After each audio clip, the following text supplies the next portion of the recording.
दो दिनों में जम्मू कश्मीर यूनियन टेरिटरी में दो ऐतिहासिक घटनाएं हुई।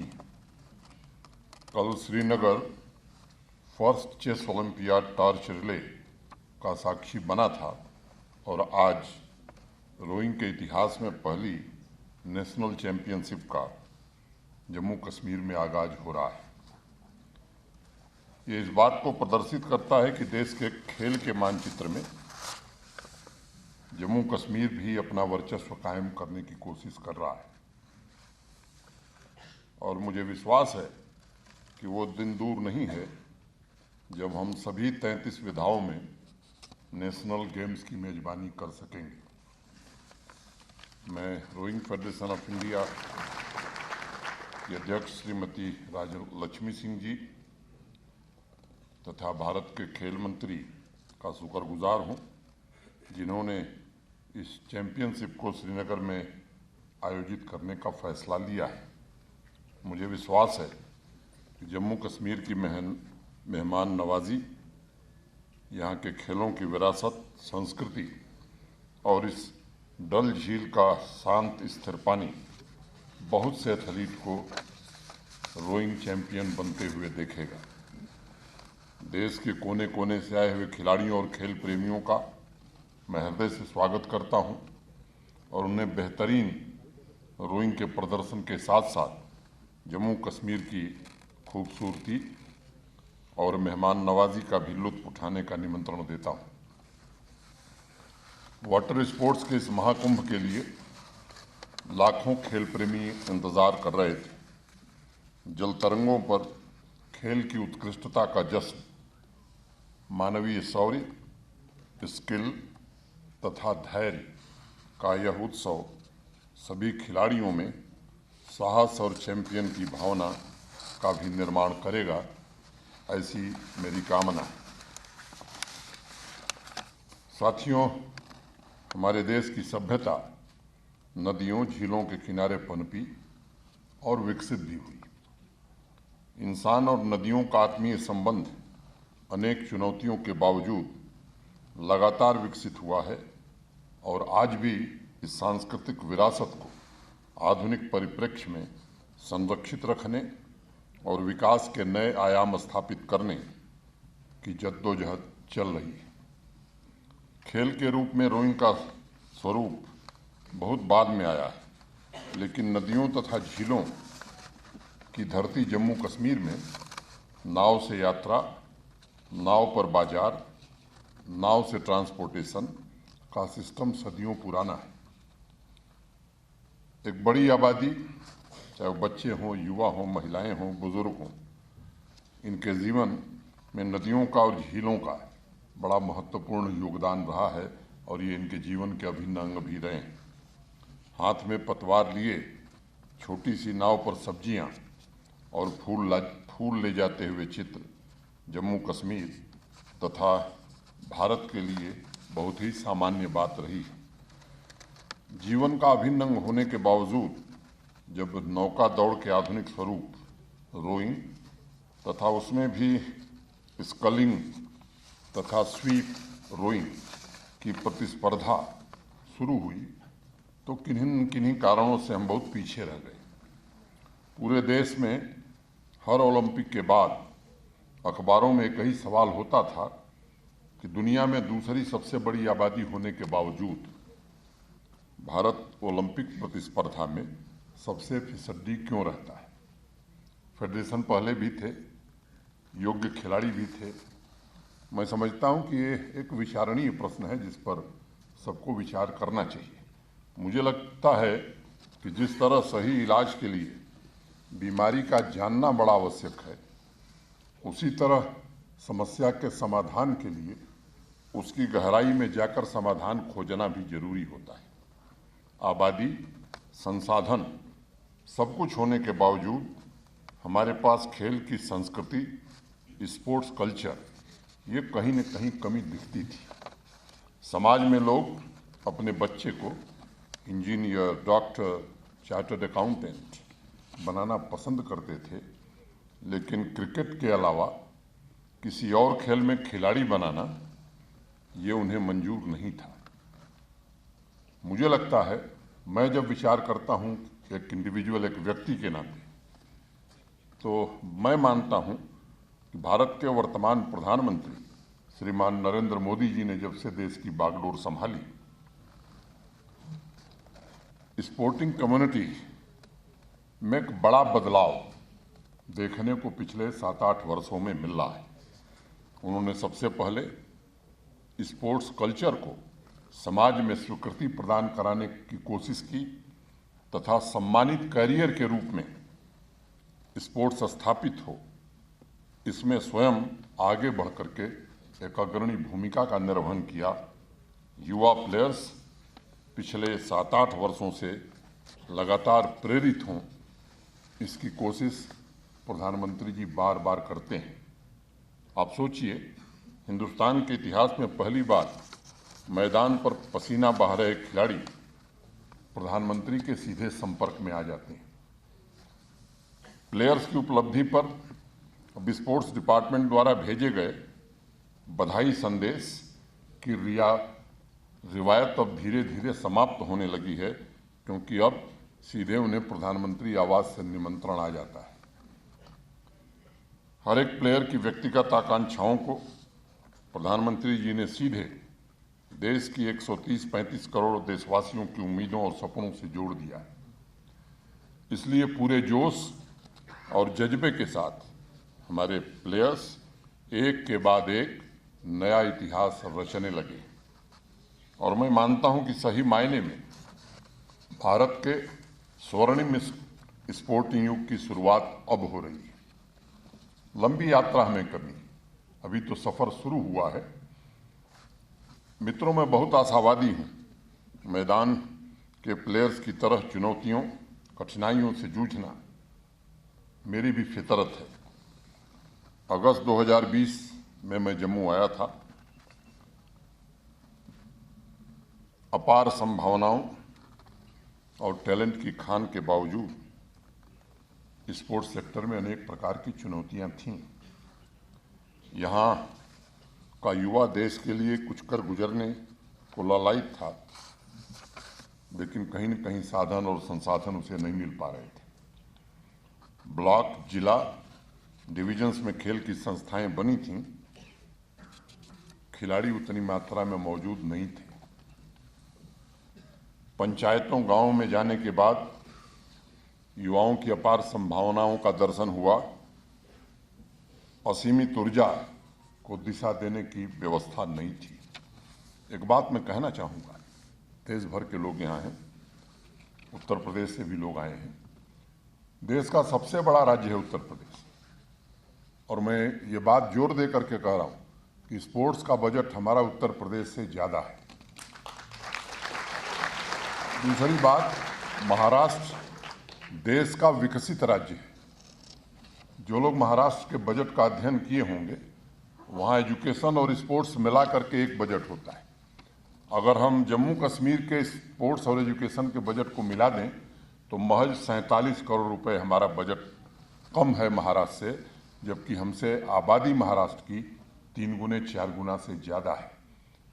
तो वर्तमान शासन की प्रतिबद्धता, या मैं कहूँ कि वर्तमान प्रशासन की प्रतिबद्धता प्रधानमंत्री जी के नेतृत्व में स्पोर्ट्स को आगे ले जाने की है, इसलिए ये व्यवस्था की गई है। आप में से अनेक लोगों को जो जम्मू कश्मीर के हैं उनके पास आंकड़े होंगे।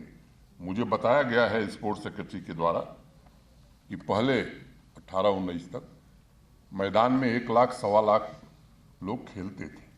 पिछले साल जम्मू कश्मीर ने नया रिकॉर्ड बनाया। 17 लाख से ज़्यादा नौजवान कोविड के बावजूद मैदान पर पसीना बहाने में सफल हुए, और इस साल का लक्ष्य बहुत ही महत्वाकांक्षी है। 32 लाख से ज़्यादा नौजवान, 30 लाख से ज़्यादा नौजवान इस बार खेल की विभिन्न गतिविधियों में जम्मू कश्मीर में भाग लेंगे, ऐसा इंतज़ाम किया जा रहा है। आबादी हमारी 1 करोड़ 30 लाख 35 लाख होगी। 70% आबादी हमारी 35 साल से कम है। इसलिए कोशिश हो रही है कि स्पोर्ट्स के इंफ्रास्ट्रक्चर पर अधिक से अधिक काम किया जाए, खेल प्रतिभाओं को बड़े से बड़ी प्रतियोगिता में हिस्सा लेने का अवसर मिले, इसके लिए प्रोत्साहित किया जाए, और इसका परिणाम यह है कि गाँव से लेकर शहर तक खेल एक धीरे धीरे जन आंदोलन बनता जा रहा है। एक हमारे यहाँ कहावत है, लड़े सिपाही नाम सरदार का। तो ये काम हमारे स्पोर्ट्स वाले कर रहे हैं, लेकिन अल्टीमेटली नाम हमारा हो रहा है। जैसे सिपाही लड़ता है, नाम डीजीपी साहब का होता है, वैसे ही हमारे स्पोर्ट्स वाले सब काम करते हैं और लोग कहते हैं कि साहब एलजी साहब बड़ा काम कर रहे हैं। तो ये तो मुझे लगता है कि क्यों डीजीपी साहब, सरदार होने का ये लाभ हमको और आपको बराबर मिलेगा ही।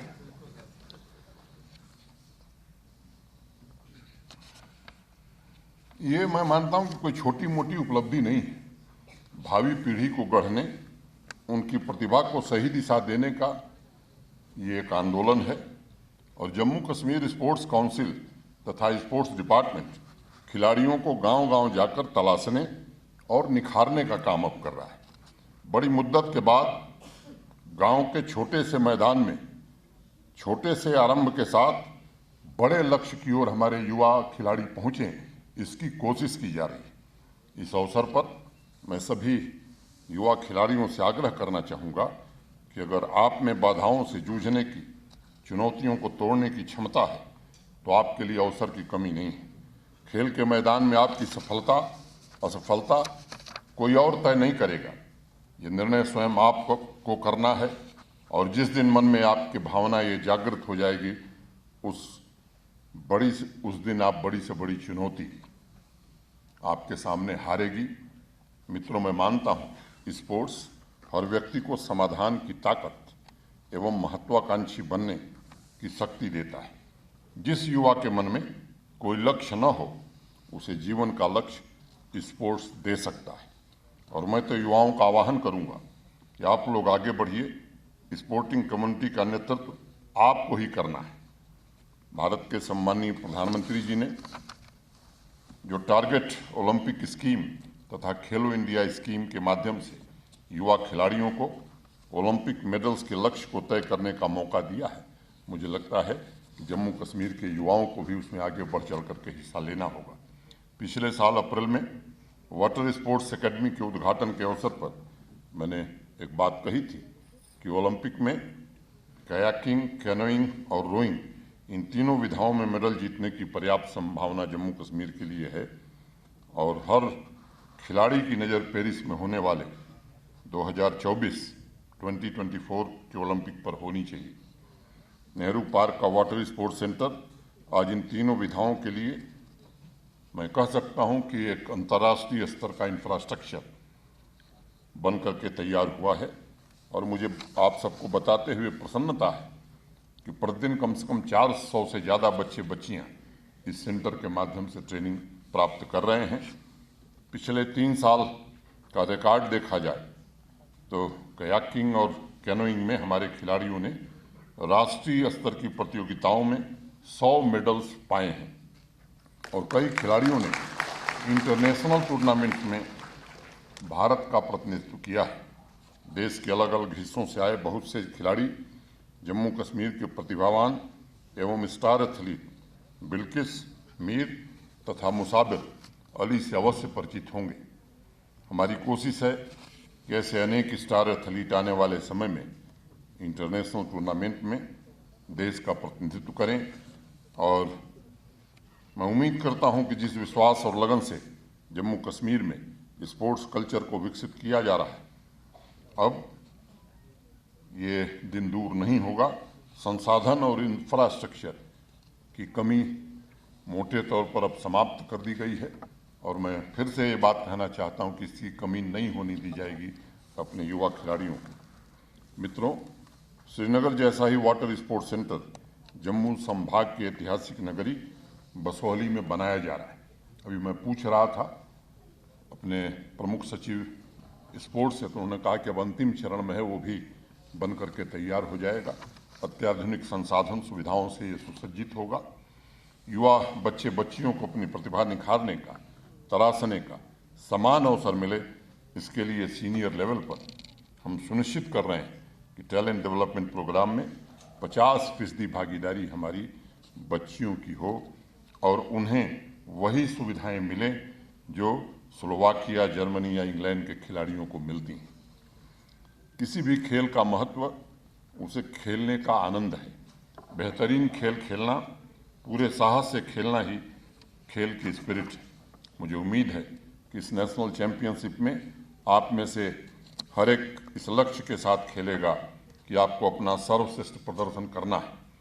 मैं जानता हूं कि यह डल झील और पानी की लहरें आपकी महत्वाकांक्षा और अच्छा प्रदर्शन को पूरा सपोर्ट करेंगी और खेल प्रेमी आपको और भी बेहतर खेलने के लिए प्रेरित करेंगे। इस पूरे चैंपियनशिप के दौरान एक बात अवश्य ध्यान में रखिएगा कि भविष्य में आप सभी को राष्ट्र को गौरवान्वित करना है तथा विश्व स्तर पर एक मुकाम भी हासिल करना है।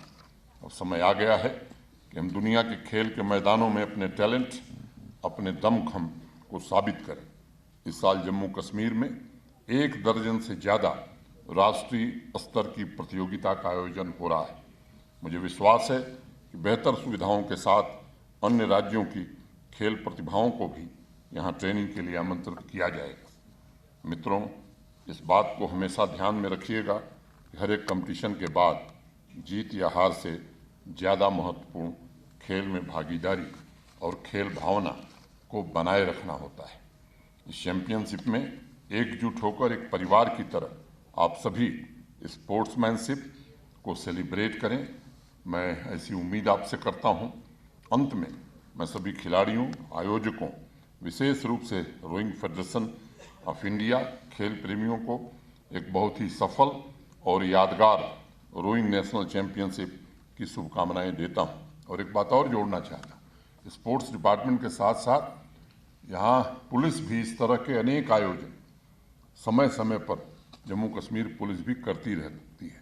तो मैं कहूँ कि एक तरह से पूरा प्रशासन, स्पोर्ट्स डिपार्टमेंट और काउंसिल तो अपना काम करती ही है, पुलिस प्रशासन हो या सिविल एडमिन, ये दोनों मिल करके स्पोर्ट्स की गतिविधियों को ज़्यादा से ज़्यादा नौजवानों तक पहुँचाने की कोशिश कर रहे हैं।